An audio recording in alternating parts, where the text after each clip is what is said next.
அன்புமணி ராமதாஸ் வந்து பாமக அதிமுக கூட கூட்டணி வைக்கிற மாதிரி பேச்சு ஏற்படுறீங்க.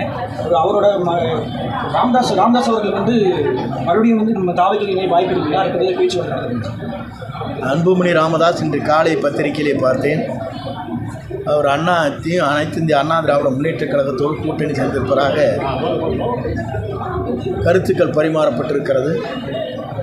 பொறுத்திருந்து பாருங்கள், எந்த வேகத்தில் தமிழக வெற்றிக் கழகம் வீரடை போடப் போகிறது என்பதை காலம் பதில் சொல்லும். அதே மாதிரி ஓபிஎஸ் அவர்களோட ஆதரவாளர்கள் வந்து கடந்த சில நாட்களுக்கு முன்னாடி நம்ம தாவைகள் இணைஞ்சிருக்காங்க.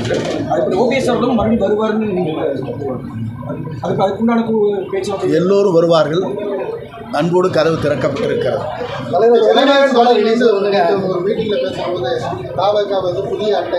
யாரு யாரு தமிழக வெற்றி கழகம் புதிய அட்டை அதை பறக்காது அப்படின்னு சொல்லி ஒரு கமெண்ட் அடிச்சிருக்காங்க. கமலை பொறுத்தவரையும் பறக்குமோ பறக்காது என்பதல்ல, அவர் பறந்து எங்கே இணைந்திருக்கிறார் என்பதுதான் மக்கள் பார்த்து கொண்டிருக்கிறார்.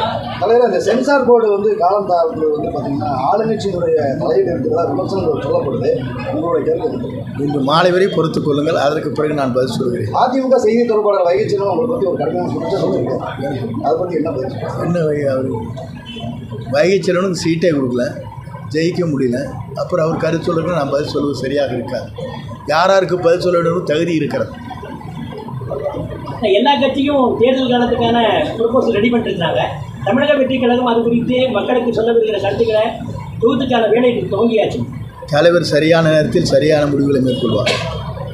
திருப்பரங்குன்றம் ஜோதி தொடர்பான அந்த கருத்து இல்லை, இதுதான் முடிந்து போனதை பற்றி திருப்பி கேட்காதீர்கள்.